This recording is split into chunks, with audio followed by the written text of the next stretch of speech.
This weekend, the Big Apple is going to the dogs.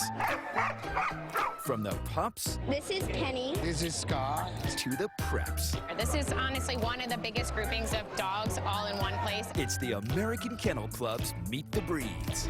Good evening. I'm Stacey Delicat here at the American Kennel Club's Museum of the Dog. The AKC is getting ready for the largest gathering of dogs in the Northeast. It's called Meet the Breeds, and it's happening this weekend at the Javits Center. And as one regular says, it is a dog lover's dream. This is Canella. She's a 7-month-old Doberman. This is Luna Blue. She's a blue French Bulldog. This is Penny. She's a Russell Terrier. Some of these dogs probably look familiar. Others are a little less common. This is Scott. He's a Commodore. He'll be about a year and a half in about 10 days.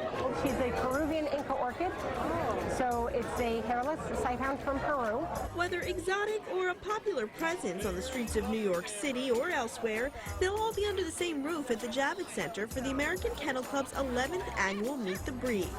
Meet the Breeds is what we like to call an educational extravaganza when it comes to pet ownership. This is honestly one of the biggest groupings of dogs all in one place, and cats, of course, in the country. Jillian Maloney, digital marketing manager for AKC and mom to Shih Tzu Ernie, is overseeing the two-day showcase. The people who are here with these dogs are the professionals. They've been breeding or owning these breeds for most of their lives, and they know everything we need to know about these breeds. So they're truly the breed experts in a way.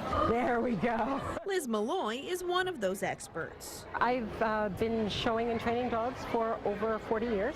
Malloy, who counts Twizzle among her many dogs, recently joined AKC as a lead trainer for its canine retreats. But before that, she was a regular at shows and Meet the Breeds. A dog lover's dream. It really is. Malloy and Twizzle were among the dogs and owners at a recent Meet the Breeds sneak peek event at Hudson Yards, spreading the word about what to expect at the big showcase. We get to talk about the history of the breed, why they were developed, why they're still important in the world today, and we get to see people loving on our dogs. He is a Brittany.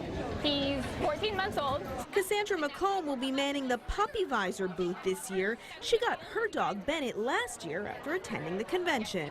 You get to see their personalities in person. You know, you can read a lot on the internet, but knowing what energetic means in person is a big deal. And yes, that goes for the cats too. There are some show cat breeds that people will love, and if you are a dog and cat lover, or maybe you're trying to find a dog to go along with your cat or a cat to go along with your dog, they can tell you what breeds work best for that. So while it's a useful experience for those looking for the perfect companion or new forever member of the family, it's also just about having fun.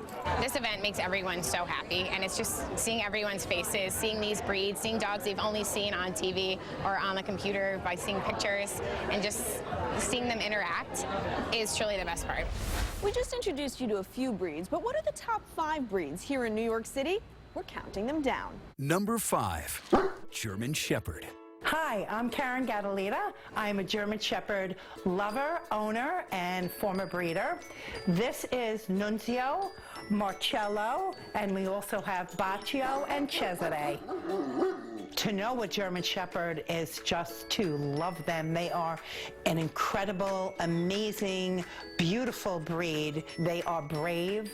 They are so intelligent. They are super easy to train. Loyal, loving. They're a great family dog. They're so versatile. From babysitting to bomb sniffing, they do it all. Number 4, Bulldog.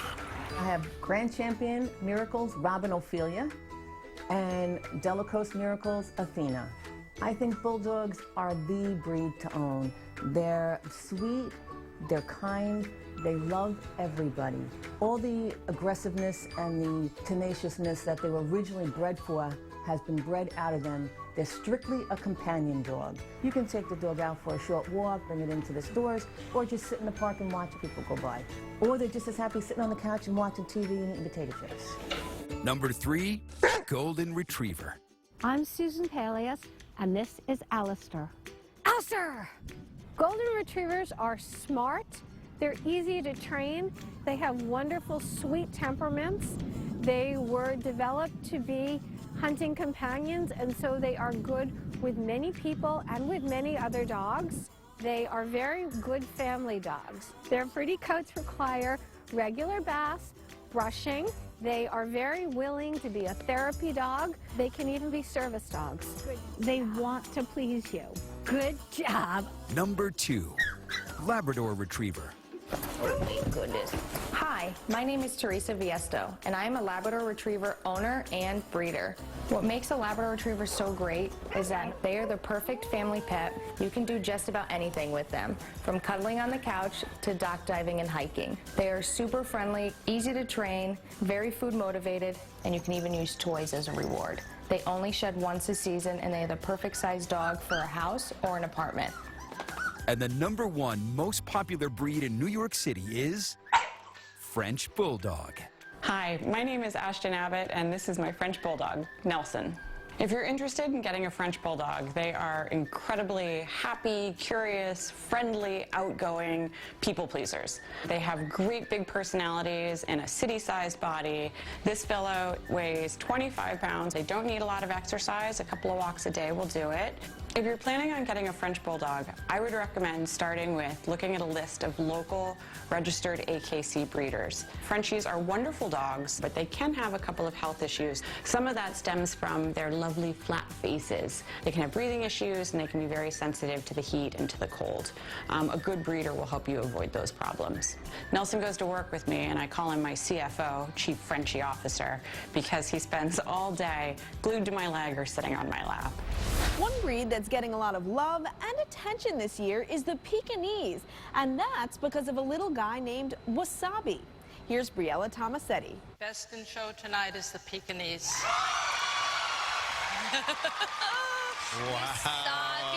Wasabi, a precious year-and-a-half-old Pekingese, stunned crowds at the 2019 American Kennel Club National Championship in Orlando and took home top prize, that is $50,000 cash and bragging rights, of course. I put them on the table, and I have a stand-up blow dryer, and I just have the cool air going and just brush, you know, through like that. While the big ball of fluff is notorious for its thick mane and luscious locks, owner and handler David Fitzpatrick tells us Wasabi's personality is what really packed the biggest punch, earning him the most coveted canine title around. I was just hoping he would enjoy being in the big ring and being, you know, there's cameras, there's people. It's a situation that you can't duplicate at home for exposure or training purposes. This was Wasabi's first competition. First up, he had to defeat 30 other Pekingese just to advance to the toy group.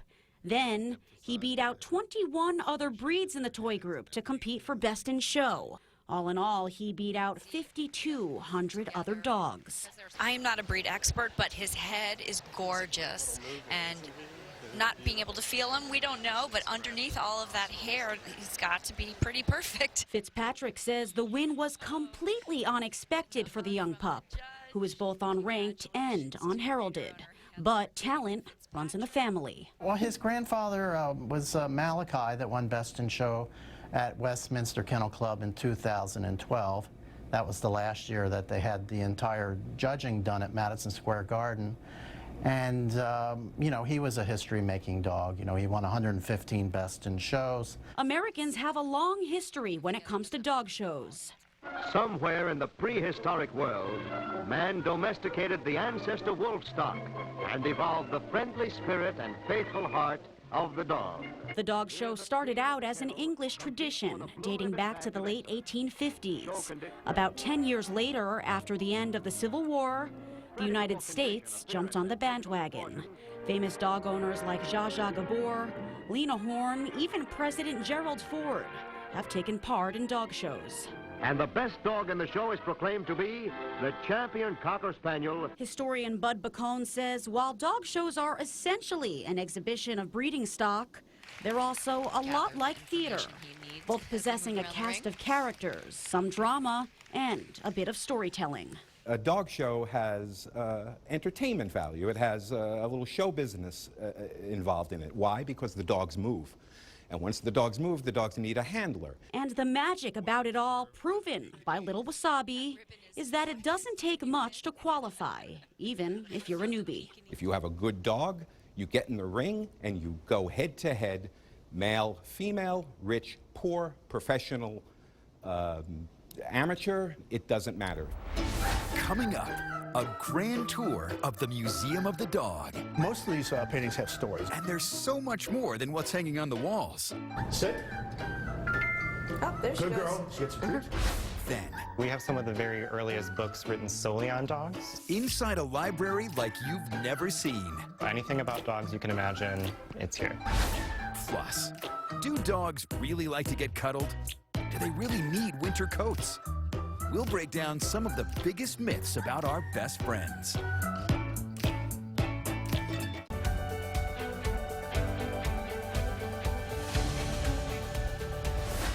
Welcome back from the Museum of the Dog. Last year, the AKC brought this museum back to New York City from St. Louis and opened it here at this Midtown location. Take a look at some of what's inside.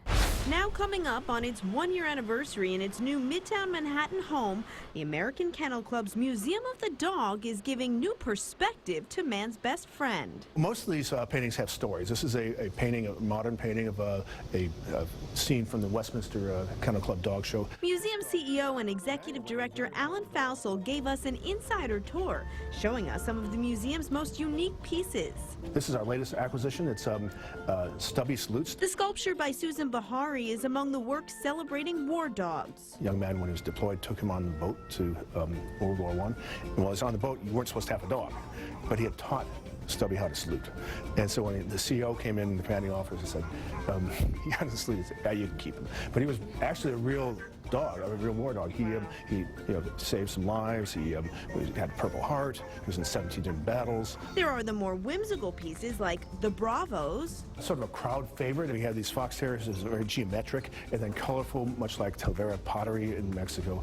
And it's just so different from all these Victorian portraits. People just love it. It's just eye-catching and fun. The current temporary exhibition is called Photos, Please Do Not Bend, a collection of ordinary snapshots of dogs amassed over decades.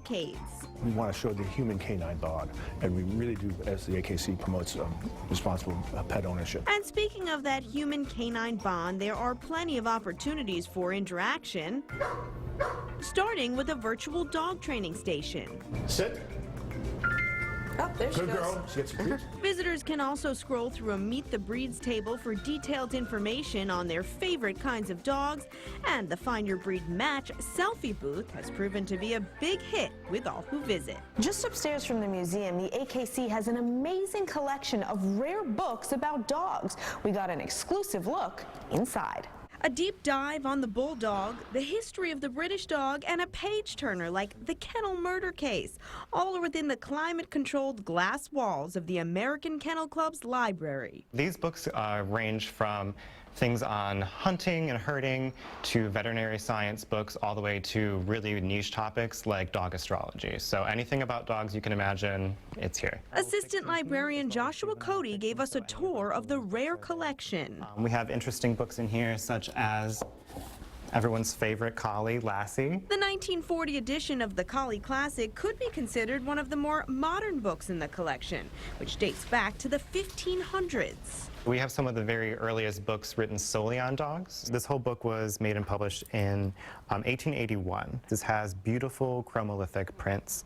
As you can see here, this amazing depiction of a pug and Italian Greyhound. In an era of instant access to information at our fingertips, the contents of many of these books can't be found online. A lot of the world's knowledge is still contained within books, and a lot of it is actually not really online. So a lot of that's kind of hidden away here, waiting to be discovered. And there's something unique about turning century-old pages. There's a number of different reasons why books are still such a great resource compared to the internet. Part of it is the materiality of them, actually having that physical book. A lot of our older books from the 16th century, 17th century, the handmade paper alone is a completely different experience. The library is sought out by bibliophiles cinephiles and dog lovers alike, and is open to any doggedly determined researcher who can show they're working on a relevant project. But you'll have to study the material here under supervision from the staff. Like the subject matter they cover, most of these books are valuable and beloved. Coming up, does your dog have separation anxiety? Maybe they just bark a little bit when the owner leaves. Some are much more severe, where they might try to injure themselves. The new high-tech treatment that promises to calm your canine.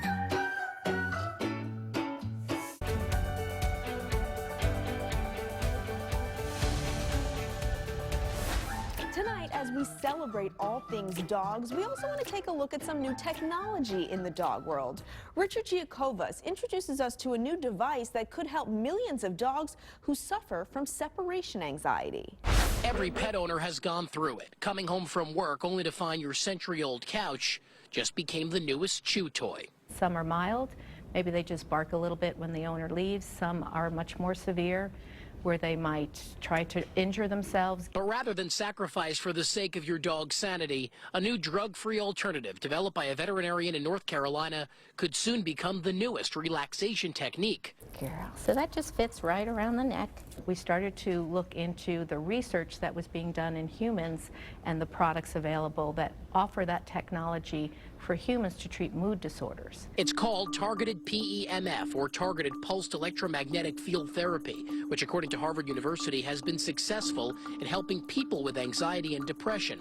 So researchers at Assisi Animal Health decided to try the therapy on dogs. In fact, 13 million dogs in the U.S. suffer from separation anxiety when they're away from their owners. But Dr. Judy Corman says the collar, which sits on top of her dog Rue's head like a halo, is a non-invasive way for these four-legged pups to be okay with staying home for extended periods of time without their master. It tells how powerful this technology can be and how easy it is for the owners to use. It also tells how safe it is. The pilot program for Calmer Canine was held last year with 10 different breeds of dogs, from pointers to Maltese mixes, and all of those breeds, after just 1 week, showed a decrease in separation anxiety, just like Rue. It's a life changer for some people. And although Calmer Canine is fairly new on the market, hundreds of dog owners across the U.S. have purchased the product from the American Kennel Club, hoping they can take that next trip around the world with peace of mind. Sit pretty, up, pretty. Oh, that was a big one. Coming up, can you teach an old dog new tricks? And do dogs really like to get dirty? We reveal the truth about some popular dog myths.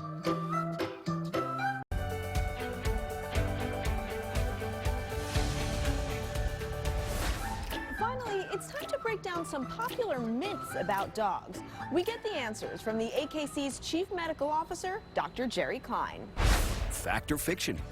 Dogs like to get dirty. That's a fact, actually. Dogs don't mind getting dirty, but there's some dogs in certain breeds that are as fastidious as cats, breeds like a Basenji. And while many dogs don't like getting wet, they do love the snow. Fact or fiction? Dogs should wear winter coats. That's kind of a myth. But it depends on the dog's breed, age, health, and the actual weather. Infirm dogs or very weak dogs or very young dogs may need a sweater for protection in those extreme cold weathers. But dogs that have double coats usually have that as a protective layer. So it's one reason you do not want to clip a dog with what we call a double coat. Fact or fiction? Dogs like to be cuddled. That's a fact. Most dogs love to be cuddled. It gives them warmth and a certain bonding with humans. In fact, they give off something called oxytocin, that feel-good hormone. But dogs do not like to be bear hugged. It gives them anxiety. Fact or fiction? 1 dog year equals 7 human years. That's actually false. According to the AVMA, the first year of a medium dog's life is equal to about 15 human years. Their second year is equal to 9 human years. After that, every year is equal to about 5 years. It's different with giant breeds. Fact or fiction? You can't teach an old dog new tricks. That's false. You can teach an old dog new tricks, but it takes time and you have to have patience. Studies have shown that it can take up to 4 weeks to teach an older dog a new trick.